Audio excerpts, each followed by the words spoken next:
예, 본문 여러분이 읽으신 이 본문 앞에 있는 본문하고 연결해서 성령 논쟁이라고 불려지는 본문입니다. 즉 바리새인과 예수님과의 그 귀신을 쫓아냈던 사건을 계기로 바알세불의 왕으로 예수님을 모독하고 몰아세우는 바리새인들의 불신앙적인, 불신앙이라고 하는 말은 어떤 말이냐면 알아요. 그리고 들려요. 맞는 것 같고 또 심지어는 믿겨요. 근데 의지적으로 믿지 않는 상태. 이것을 저희는 불신앙이라고 합니다. 의심 내지는 불신 이거랑은 조금 다릅니다. 의심이나 불신은 신자일지라도 나타날 수 있습니다. 자신이 어떤 역경이나 공경이나 어려움 가운데 있게 되면 내가 지금 예수 제대로 잘 믿는 건가? 또 내지는 주님이 나의 기도를 왜 들어주시지 않지? 이런 종류의 의심이나 흔들림은 당연히 예수 믿는 사람들에게 자연스럽게 나타날 수 있는 일이에요. 이걸 저희는 때로는 불신 내지는 의심이라고 부릅니다. 하지만 불신앙은 다릅니다. 불신앙은 알고 믿고 아는데 의지적으로 믿지 않는 상태거든요. 그게 이제 바리새인들의 그러한 상태였어요. 그런 상태에서 귀신의 왕으로 예수님을 몰아세우는 데 있어서 예수님이 이제 참다 한 말씀 하시는 게 여러분이 앞에 읽으신 본문과 또 오늘 이어지는 이 본문의 이야기입니다. 그래서 오늘 본문은 사실은 30절과 이어지는 본문이거든요. 그래서 30절을 한 번 더 보시겠어요? 큐티책 앞으로 좀 넘기시면 30절 제가 읽어드리겠습니다. 나와 함께 아니하는 자는 나를 반대하는 자요 나와 함께 모으지 아니하는 자는 해치는 자니라. 아멘. 뭐라고 얘기하시냐면 주님이 아주 단정적으로 단도직입적으로 이렇게 말하는 거예요. 너희들 중에 나랑 함께 안 하는 사람은 나를 반대하는 거다. 그리고 또한 나와 함께 모으지 않는 사람들은 제자들과 같이 더불어서 예수 그리스도의 부르심을 받은 에클레시아라고 하죠. 교회. 예수 그리스도로부터 부르심을 받은 그 멤버십들, 그 속한 공동체를 함께 모으지 않는 사람은 오히려 나의 그 모으는 것을 어떻게 해요? 흩트는 자다. 지금 그렇게 선언적으로 얘기하는데 이 얘기는 누가 듣고 있는 거예요? 지금 바리새인들이 듣고 있습니다. 1차적으로는 바리새인들이 듣고 있고 2000년이 지난 오늘 저와 여러분이 이 본문을 대함에 있어서는 우리 안에 어떤 바리새적 요소를 갖고 있는 신앙적으로 우리 안에 혹시 그런 요소가 있다면 그런 요소를 가진 우리로서 우리가 그 부분에 대해서 분별해서 들으시면 될 것 같아요. 즉 30절에서 주님은 단도직입적으로 바리새인들에게 너희는 나와 함께하지 않기 때문에 나를 어떻게 해요? 의지적으로 반대하는 사람이다 라고 지금 이야기를 한다라고 하는 겁니다. 그리고 나서 30절에서부터 이어져서 오늘 본문 31절 이렇게 이야기하죠. 31절 한 번 더 같이 읽어볼까요? 함께 읽습니다. 시작. 그러므로 내가 너희에게 이르노니 사람에 대한 모든 죄와 모독은 사하심을 얻되 성령을 모독하는 것은 사하심을 얻지 못하겠고. 예수님께서 이 땅에 오신 이유는 십자가에 피 흘리시고 부활하심으로 모든 죄를 사하기 위해서 오셨잖아요. 죄의 문제를 해결하기 위해서 오신 분이 지금 뭐라고 얘기하냐면 죄를 절대 해결할 수 없다라고 얘기하시는 거거든요. 그럼 여러분 모든 죄를 해결하러 오신 분이 이제는 해결할 수 없다고 말씀하셨으면 거기에 대해서는 우리가 꽤나 진지하게 또는 매우 무겁게 살펴볼 필요가 있는 거예요. 그래서 주님이 지금 뭐라고 말씀하시냐면 사람에 대하여 대상이 사람이죠. 사람에 대하여 일어난 모든 죄와 모독은 예수의 십자가 가운데서 사하심을 얻을 수 있다. 그런데 성령을 모독하는 것은 사하심을 얻지 못한다. 이제 이 말을 그냥 액면 그대로 읽게 되면 어떻게 되는 거냐면 예수님이 하나님이시라면서 그리고 예수님이 십자가에 죽으셔서 모든 죄를 사하신다면서 십자가가 해결할 수 없는 문제가 있나? 십자가에 해결할 수 없는 죄가 있는 건가? 달리 말하면 예수님의 십자가는 불완전한 것인가? 라고 읽힐 수 있어요. 액면가대로 보면. 그런데 여러분 이 본문의 맥락은 그런 맥락이 1차적으로 아니죠. 지금 누구를 대상으로 앞에 두고 하는 얘기입니까? 바리새인이라고 하는 특정한 대상을 두고 지금 이야기를 하고 있는 거고 그 대상 가운데에서 지금 바리새인을 포함한 일반의 모든 사람들은 사람에 대한 모든 죄와 잘못을 범하겠죠. 그런데 지금 특별히 바리새인들 안에 특정하여서 어떤 죄를 지적하는 겁니까? 바리새인들 안에 성령을 모독하는 부분에 있어서 이것은 절대 사하심을 받지 못한다라는 맥락이에요. 예수님의 십자가가 이 죄는 못 사한데 그게 아니라 지금 이 맥락은 예수님의 십자가가 불완전하대라고 하는 의미가 아닌 지금 특정한 바리새인들의 그 죄는 하나님 앞에서 심판주 되신 예수 그리스도 앞에서 사하심을 받을 수 없는 죄다라고 지금 선언적으로 이야기하고 있다라고 하는 겁니다. 자, 그러면 우리가 지금 앞에서 십자가에 관련된 문제가 아니라고 했어도 이 부분을 조금 더 깊이 다뤄야 될 것 같아요. 그래서 제가 주석 일부를 조금 발췌해 왔는데 지금 31절의 질문, 성령을 모독하는 죄는 사하심을 받지 못한다는 것이 예수님의 십자가의 구원이 불완전하다는 의미가 아니라면 도대체 이것이 어떤 맥락의 의미냐, 요걸 제가 이제 31절을 주석에 기초해서 설명을 조금 드리고 이어서 본문을 좀 이어가려고 하는데요. 저희는 고백합니다. 누구를 고백하냐면 하나님이 누구시냐, 예수님이 누구시냐, 성령 하나님이 누구시냐라고 하는 것을 고백적으로 저희가 결론을 내려놨어요. 그러니까 헌법책이나 무슨 법정 가운데 뭐가 명시되어 있는 것처럼 우리 안에서 하나님은 누구십니다라고 하는 것에 대한 고백적인 어떤 모범답안과 같은 고백이 우리 교단을 포함한 정식의 건강한 교회 공동체 안에는 그것이 모범답안처럼 정리가 되어 있어요. 그 중에서 특별히 성령 하나님에 대해서는 이렇게 표현돼요. 이 주석에서는 이렇게 표현했더라고요. 성령께서는 성부와 성자로부터 영원 발생하신 분이시고 창조와 구속을 완성하는 사명을 맡으셨다. 이걸 저는 이제 예전에 이번에 정민영 선교사님 오셔서 동방교부들에 대해서 이야기했잖아요. 근데 여러분이 동방교부들이 바로 초대교회 시절에 성령론을 재정립한, 성령론에 대한 매우 풍성한 의미를 정리해준 교부들, 교회의 아버지들이에요. 그래서 동방교회에서는 이렇게 표현합니다. 성령께서는 성령은요 성자와 성부로부터 출생하셨고, 그리고 성령은 성자와 성부와 다시 말씀드릴게요. 죄송해요.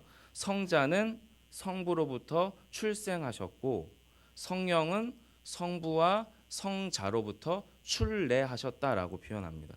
한자를 만약에 익숙한 어른들은 조금 더 쉽게 다가올 거예요. 성부 하나님, 아버지 하나님으로부터 독생하신 예수 그리스도라고 하는 표현이 뭡니까? 홀로 나셨다는 거잖아요.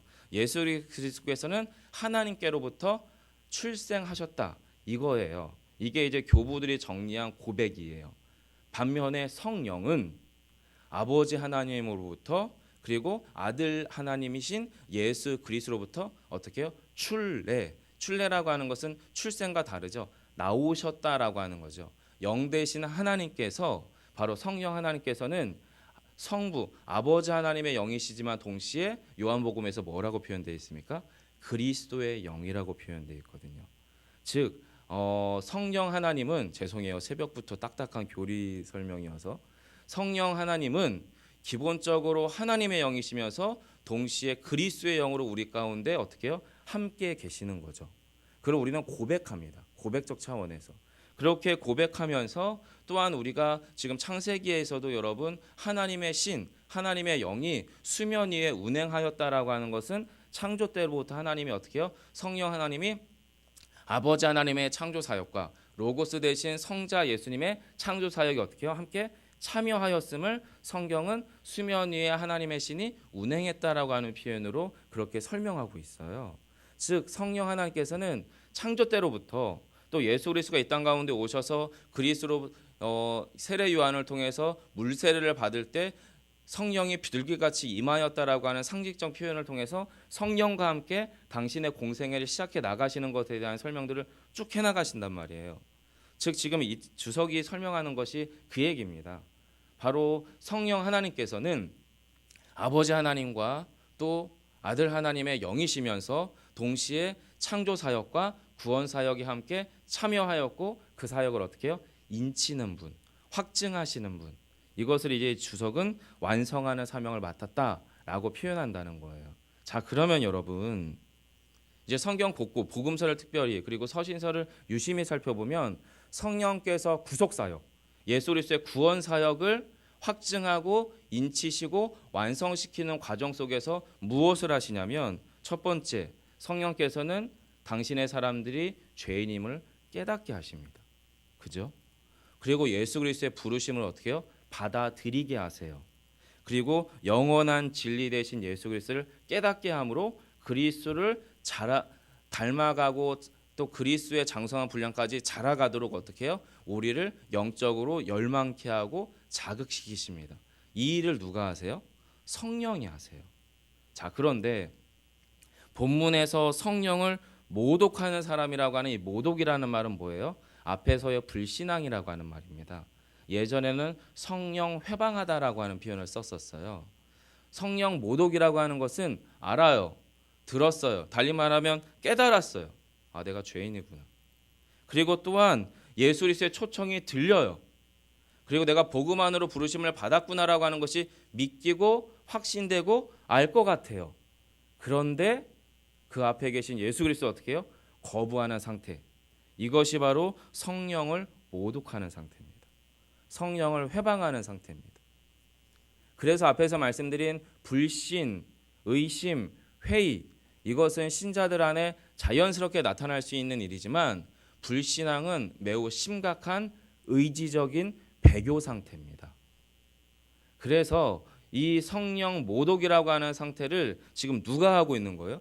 바리새인들이 하잖아요. 여러분, 바리새인들은 예수님 당시에 종교 지도자들이에요. 종교 지도자들이라고 하는 게 뭡니까? 정치 권력은 로마 권력이었지만 나머지 사회 권력과 그리고 종교 권력은 바리새인들이 규정하는 대로 가는 거거든요. 즉 사회생활이나 그들의 삶에 몸에 배어있는 관습법, 뭐를 먹어야 될지 먹지 말아야 될지, 안식일에는 뭘 어떻게 해야 될지, 성전에 들어와서 제사는 무엇을 어떻게 해야 되는 거고, 이것은 나에게 죄고 이것은 나에게 죄가 아니고, 또 내가 사회생활하면서 같이 해야 되는 사람들, 소경이나 병든 자들은 멀리해야 되는 사람들, 이런 식으로 자신의 삶의 관습을 규정시켜 나가는 아주 세밀하고도 촘촘한 그것들을 규정해주고 판단해주는 오피니언 리더가 바리새인들이었단 말이에요.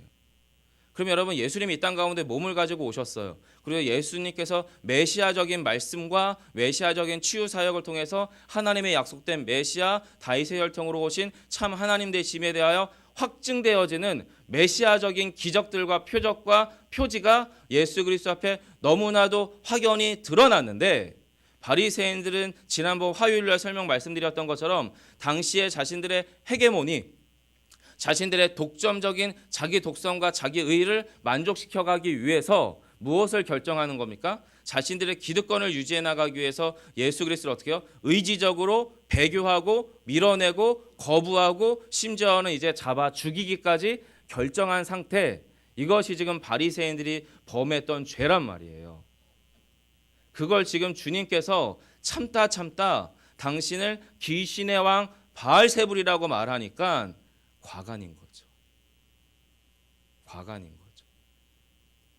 그래서 바알세불에 대한 그 바리새인들의 그 모든 규정과 모독을 가지고 이제 주님께서 그들에 대하여 어떻게 해요?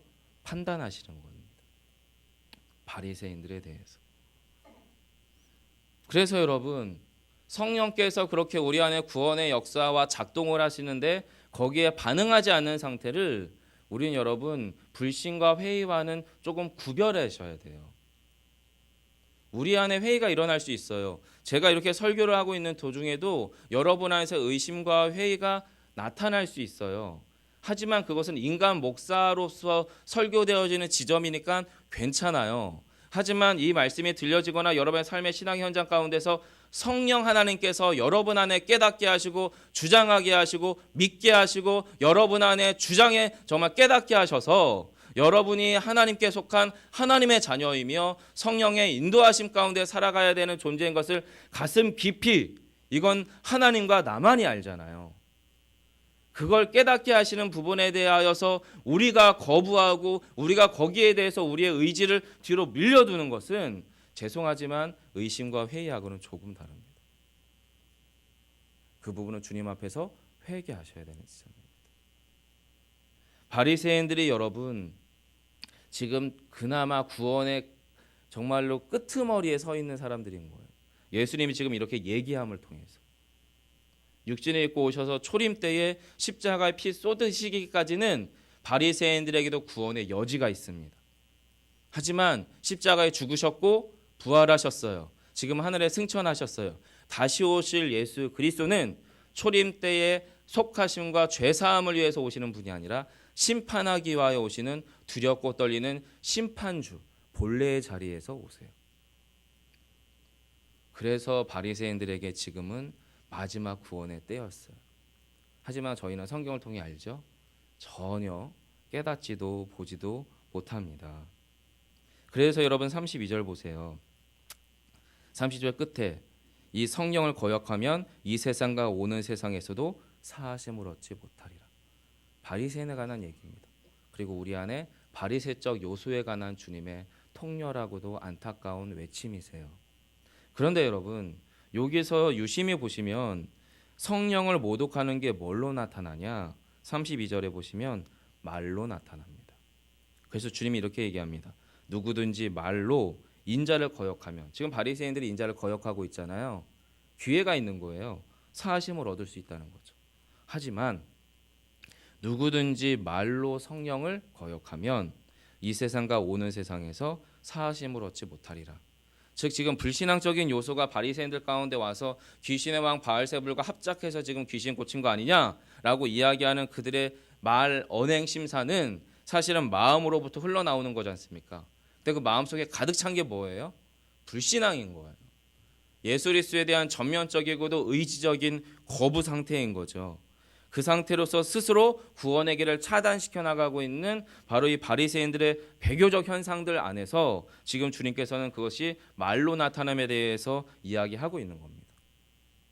그리고 그 말에 대한 이야기가 이제 오늘 본문 33절로부터 시작이 되는 거예요. 여러분 그래서 우리 안에서도 고백이라고 하는 게 너무나 중요합니다. 제가 화요일날 새벽에 말씀드렸을 때에 우리가 왜 지역사회에 민폐를 끼쳐가면서 정말로 수십 대 수백 대의 차를 앞세워놓고는 시끌벅적하게 찬양하고 예배하느냐, 이것이 만약에 우리 안에서 순전한 고백이 아닌 이상은 또 우리의 삶 가운데서 예수 그리스도의 모범을 따르는 삶으로 이어지지 않으면 이건 그저 민폐일 뿐이고 소음일 뿐이라고 죄송하지만 너무 과격하게 말씀을 드렸지만, 저희가 고백하고 있는 고백 공동체로서 우리 안에서 하나님이 누구시고 예수님이 누구시고 성령 하나님이 누구신지에 대한 분명한 자기 고백은 너무나 중요한 줄 믿어요. 지금 바리새인들의 성경 모독도 고백, 입술, 말로 나온 것처럼 우리의 예배 공동체의 고백도 여러분 최종적으로는 말로 나옵니다. 우리의 찬양, 우리의 기도, 우리의 예배의 태도, 또 우리의 삶의 태도로 우리는 예배합니다. 하나님을 예배하든지 아니면 하나님 아닌 것을 예배하든지 말이죠. 여러분 초대교회 때는 여러분 기독론의 시대라고 불려요. 왜 예수님이 처음 오셔서 내가 하나님의 아들이라고 말했을 때 세상 사람들은 흔들렸어요. 헷갈렸어요. 믿어야 될지 말아야 될지 고민했어요. 그중에 하나님의 부르심을 받은 자들은 믿었죠. 그들을 통해서 무엇이 시작됩니까? 초대교회가 시작이 됩니다. 그리고 초대교회가 예수님의 부활 승천 이후에는 바로 예수님이 누구시냐에 대한 고백 가운데에서 하나님이 어떤 분인지에 대한 삼위일체와 같은 신론으로 크게 교회와 교회 밖이 전쟁 가운데 휩싸이게 되지요. 그러다가 초대교회가 지나 중세교회 때 무엇이 나타납니까? 구원론이 나타납니다. 그 하나님께, 그 예수님께 우린 도대체 어떻게 도달할 수 있느냐라고 하면서 로마 교회의 잘못된 구원론에 대하여 지금의 종교개혁 세대, 첫 세대들이 바로 이신층이라고 하는 성경에 기초한 구원에 대한 이야기들로 구원론이 등장합니다. 자, 그러면 초대교회는 기독론과 신론의 시대요. 중세교회는 구원론의 시대라면 현대교회는 여러분 어떤 시대일까요? 바로 교회론과 성령론의 시대입니다. 과연 교회란 무엇이냐에 대한 분명한 자기 답, 우리 안에 역사하시는 성령님이 누구신지에 대한 분명한 자기 고백과 자기 경험이 없이는 여러분 이단들이 말하는 하나님과 우리가 말하는 이단 하나님이 그렇게 큰 차이가 없습니다. 오히려 거기가 훨씬 더 많은 사랑의 공동체처럼 보입니다. 왜냐하면 그들은 말로 할 뿐만 아니라 행함으로도 사랑하거든요. 우리를 미혹시키기 위해서. 그럼 여러분 거기도 교회인가요? 그렇지 않잖아요. 교회에는 분명한 자기 고백이 있습니다. 하나님이 누구신지, 예수님이 누구신지, 성령 하나님이 누구신지. 그리고 교회를 교회되게 인치시고 확증하는 것은 사람이 아니라 이단 교주가 아니라 성령 하나님이세요. 그래서 오늘날 저와 여러분이 진짜 신앙생활 온전하게 하길 원하신다면 교회가 무엇인지 성령 하나님이 누구신지에 대한 분명한 이해가 필요하세요. 주님이 지금 그 오해와 잘못된 불신앙 가운데 있는 바리새인들에 대해서 이야기하며 바로 성령 하나님이 어떤 분인지에 대한 설명들을 같이 하고 계시다라고 보시면 될 것 같아요. 두 가지만 말씀드리고 말씀을 맺겠습니다. 그래서 여러분 앞에 31절부터 32절까지는 성령 하나님에 대한 선언적 표현이라면 33절부터 35절까지는 바로 비유적 표현으로서 성령께서 우리 안에 어떻게 역사하시는지를 이야기하는 거예요. 결론이 뭡니까? 열매로 그 나무를 안다는 거죠. 바리새인들이 어떤 사람들입니까? 34절입니다. 독사의 자식들아 너희는 악하니 어떻게 선한 말을 할 수 있느냐? 이는 마음에 가득한 것을 입으로 말함이라. 무슨 얘기냐면 바리새인들이 아무리 그럴싸하게 성경 구약과 율법을 가르친다 한들 그 속에 차 있는 것이 악함이기 때문에 그들의 입술로 옳음을 말하고 있어도 그것은 옳음이 아니라는 겁니다. 반대로 우리가 의심과 회의와 초조함과 신학적 흔들림 가운데서 오늘 내가 하나님과 함께 하시는 게 맞을까? 하나님이 지금 살아계시는 것 같아? 라고 우리가 설령 그렇게 입으로 말한다 한들 우리 안에 성령께서 저와 여러분의 마음을 붙잡고 구원의 이끄심 가운데 우리의 존재가 전체가 예수 그리스도께 던져진 존재가 분명하다면 우리는 주님 앞에 구원받은 존재가 확실합니다. 이 놀라운 영적인 자기 고백과 확신이 있는 그리스도인들은 자신의 삶 가운데서 혹여 무엇이 부족해도 혹여 어떤 문제가 나타나도 그것이 우리를 삼켜버리지 못합니다. 흔들릴 수는 있습니다. 혼란스러워할 수는 있습니다. 어려워할 수는 있습니다. 답답해할 수는 있습니다. 하지만 그것이 최종적으로 우리의 구원과 예수 그리스도에 대한 우리의 선명한 고백을 흔들 수는 없어요. 이건 누구만 아냐면 내 안에 계신 성령을 통해 여러분 각자가 아실 거예요. 주님께서는 지금 바리새인들을 그렇게 얘기하는 거예요. 35절 보세요. 선한 사람은 그 쌓은 선에서 선한 것을 내고 악한 사람은 그 쌓은 악에서 악한 것을 내느냐. 이것은 여러분 공로 쌓고 착한 일 많이 해서 천국 가자 말하는 선행 구원론이 아닙니다. 이것은 뭐냐면 그의 입술로 나오는 언어는 결국에 그의 삶의 결과로 나타난다라고 하는 앞에서의 나무 비유의 결론입니다. 즉 바리새인들이 질적으로 악한 자들인 거예요. 성경은 많이 알고 있지만 성경을 정보로 가지고 있고 자기 권력의 도구 삼았던 악한 자들이기 때문에 그들 안에 쌓인 악이 입술로 행함으로 나타나고 있구나라고 주님께서 진단하고 있다라는 겁니다. 좋은 나무일 수 없는 거죠. 왜냐하면 복음 안에 뿌리 내리지 않았기 때문에. 하지만 좋은 나무, 복음에 뿌리 내린 신자들은 처음에 싹이 나고 자라기까지는 진통이 있어요. 비바람을 맞기도 합니다. 이 나무가 제대로 자라기는 할까? 노심초사할 수도 있습니다. 하지만 복음이라고 하는 참 생명의 땅에 심겨진 나무는 결국에 자랍니다. 결국에 열매를 맺습니다. 복음에 뿌리 내렸기 때문에 복음을 열매 맺습니다. 그리스도를 열매 맺습니다. 사랑하는 성도 여러분들, 흔들리지 마세요. 혼란스러워하지 마세요. 여러분 안에 계신 그리스도가 저와 여러분을 그리스도의 장성한 분량에 이르기까지 우리를 자라가게 하실 것이고 함께 하실 겁니다. 이 믿음이 우리를 살립니다. 이 고백이 우리를 새롭게 한다라는 거죠. 그래서 마지막 36절과 37절에서 주님은 이렇게 말해요. 무익한 말을 하는 너희들에게 대하여 내가 심판의 너를 신문하겠다. 근데 어떻게 신문합니까? 내 말로 의롭다함을 받고 내 말로 정죄함을 받으리라. 우리의 최종적 고백이 무엇이어야겠습니까? 앞에 찬양처럼 우리는 때로는 문 밖에 주님을 세워둘 수 있어요. 그럴 수밖에 없죠.